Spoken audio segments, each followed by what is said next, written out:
You were talking about NuckleDu and coming off of a rough couple of losses recently, but he's got his work cut out for him with Craime, the young killer, the young gun, who's definitely getting more and more used to these SFL waters. I feel like Craime has had to adjust his original playstyle over time, but not to like his detriment. He's still trying to figure out where he wants to space a lot of these.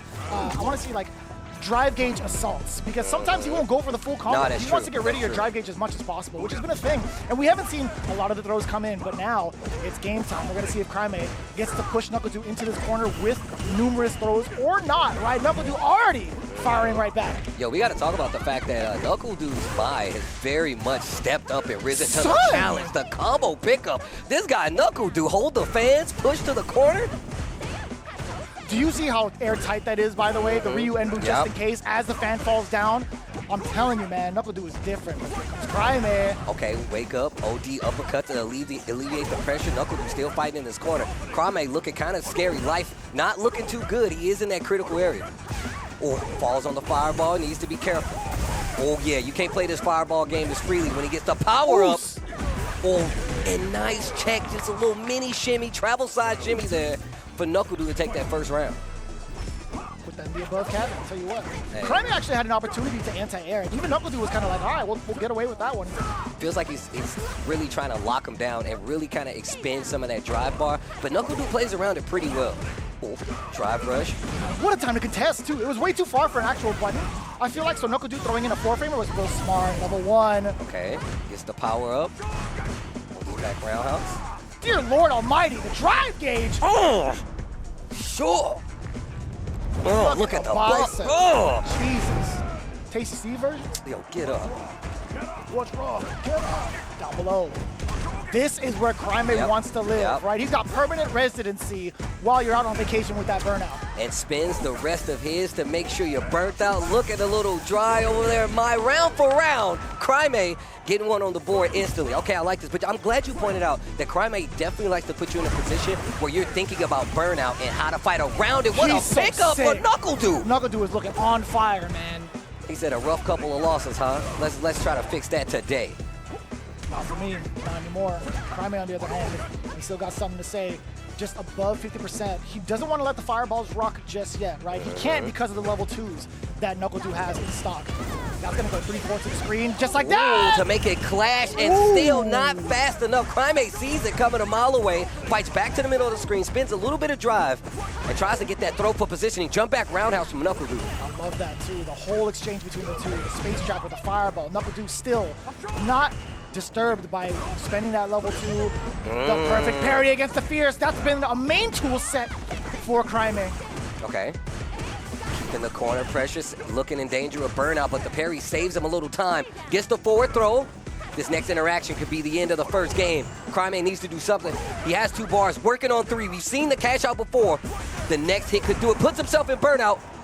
Backdash, he knows he could have did something on wake up and makes him spin himself. Craime in trouble. NuckleDu taking the first game. My man was trying to be a nuisance. He's like, I'm going to set you up for chip by some of these fans, so I'm going to backdash. Craime noticed it immediately and was like, yo, I got to catch this dude. I got to get him quick. And then when the low forward hit, Craime immediately rolled his eyes and went, man, are you kidding me? But we got to talk about NuckleDu, like having the witnessing and being like, you know what, I'm not going to overextend. I'm not going to try to push the corner. I know burnout is there. Instantly use the drive reversal to keep the corner positioning, make Craime second guess a couple of his options coming out of the corner. And that's exactly how it played out. NuckleDu showing you that elevated fighting game mind. My man's been here.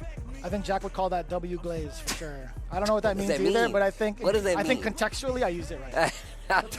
Somebody let us know. Let us know right now. Let Jeremy know specifically. No. Let Rob know. Let Rob know.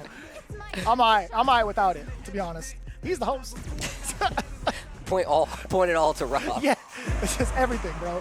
Any single like nuance you could throw at him, just be like, yeah, give it to Rob, man. He's the host. Yo, both teams, the bench is standing up. They know this means something. First match of the day underway. NuckleDu taking it first game, the solar plexus. Damn, so early on with the ODDP from NuckleDu. He's been actually on point with a lot of these so far. I mean, that's that Gal play coming in, right? He knows when to, bust out a flash kick. This time it's just an uppercut. My, of course, Having one of these options followed by the fan just really keeps you in check. Craime doing a great job of navigating it all, though. Oh, the space trap. And look Fine at with that. Craime. He's still pushing the agenda. I like that! NuckleDu jumping between the strings so he gets the air reset, completely avoiding the Hashogeki. Yo, we've seen this a couple of days where in the corner, NuckleDu will up back just in case you drop it, and then that way he can punish whatever move you did on recovery, especially if you're trying to set him up for something like a DI in the corner. Not needed. That fierce hit the back of her head. It clipped the ponytail. Right, knocked the ponytail holder loose. That was so far, by the way. Game- I thought he was going to go under. Same. Game 2, round 1. Ooh. Dude! NuckleDu dang. Okay, just a little crouching jab. Craime not spinning too big, especially after the wake up in the corner. Gets the Tatsu now. Assaulting the drive gauge yet again is Craime. Walking up in the ranges. I love that they're actually like fitting in like these perfect parries. They're not committing wholly to offense or defense. They're mixing it up, especially in the fireball war like this. Yeah, hold all of that. Drive rush on in there, Craime. Now he's at the deficit, by the way. I don't know if he's going to throw out more of those donkey kicks just yet.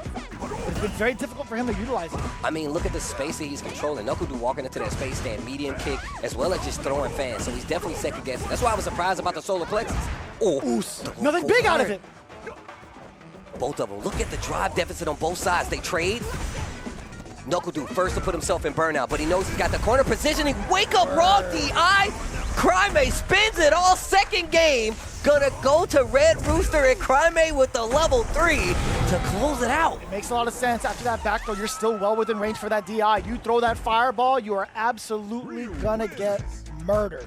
It's one of the things in this game you see a lot of people deal with, right? They know you want to keep the fireball pressured. If they know you're going to commit to it, wake up DI. It's probably your best option to deal with it, especially if they're in range. Yeah, so good awareness from Craime, making sure that he stays mentally prepared for anything that comes his way after that back throw, right? It's going to be like in a neutral phase most of the time. So if fireball comes out, you know for sure that NuckleDu's going to get checked. So with that in mind, NuckleDu, I wonder what he's going to be doing like further on to kind of like preserve his drive gauge even further. I want to know if he's going to be on the assault a little bit more for this game 3. What speed is NuckleDu going to play at going into this final game? Man, he has a really good skill at being like, hey, he knows when to press on the gas. He knows when to hit the brakes. I feel like that comes from him playing like the Gao for so long. He knows how to stay in the shell. He knows how to down back properly.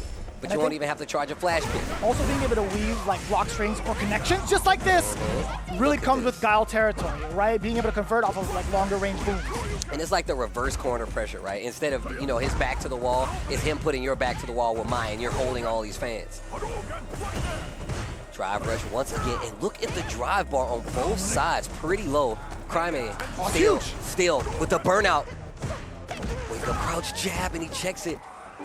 It's the donkey kick. This is not looking good for NuckleDu. And the burnout is imminent. The OD Hashogeki. I'm liking this. Match point now for Craime. Ooh, the interrupt on the overhead. Tried to start it off early. I'll take these powered up fans though. Perfect parry. Craime with the defense up until this point. It's starting to contest. He got so much drive gauge back, Steve. And starting to contest a lot more in the neutral game versus NuckleDu and the fans. NuckleDu in this my pressure. Holding his ground though, especially fighting out of this corner. This is exactly what I was talking about. NuckleDu not overextending, able to close out once again. Every time Craime starts to push a little too much on offense, NuckleDu is there to check him, whether it's a fan, whether it's a low medium. He really does a great job of making sure you respect the space. We get the forward throw now. He's been mixing in a lot of these strings with some of these normals back in the fans, but I love this forward throw because of the pressure that it comes with now. Craime, how do you get yourself out? Fierce to let it ring. The trade, I think he could have done it a little bit faster with maybe a different normal. Level 3 right away off of the Hashogeki. We get that burnout state again.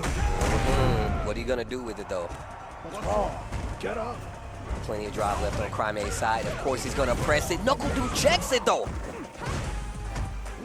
Okay, gets the sweep. You don't want to be here versus Craime. There's the back throw. Another stun is imminent. He throws a fireball to call it out. Not close enough. Too far. Just shy. Uppercut. He tried to dive to throw off the anti-air timing back throw. NuckleDu gets the drive back. He's touching green again. Oh, he forced the burnout. Craime actually misses opportunity to parry. Gets the overhead. NuckleDu can close out. He's got 3 bars. take him to the fan show, my Nui, and that's gonna do it. Arm the Rebels indeed. NuckleDu taking the first team W. That's 10 points on the side of Shopify Rebellion, and the smile tells you everything you need to know. Craime gonna go back to the bench, but of course, this sets up the next competitor. The mental fortitude from NuckleDu. I mean, it made him still a pretty significant threat having those 3 bars, but still in burnout, being towards the corner. You're always expecting somewhat of a DI. And Craime, he did let it rip. He was just a bit shy from that spot, wall splat. So it was a really rough kind of showing from the side of Craime. Like, he had the right idea, but he was just a little bit off the mark. Great corner pressure, just to make sure he maintains control and then just not committing to anything, backing up, giving Craime the space to do something where he could just punish. Oh my gosh, he tried to run out of the corner. Craime says, nah, bro, you stay here. Wake up, call out. Yeah, no, it makes sense. It makes perfect sense, too, coming in from Craime to do it in that range. Oh, he was feeling himself on that one. And in the third game, you saw it really switch up. The fan pressure was still there, but NuckleDu a lot more reluctant. But once he got the corner, he just let it rain fans, bro. Tried to make you chill out, gets the level 3. And we saw the way that NuckleDu won that last game.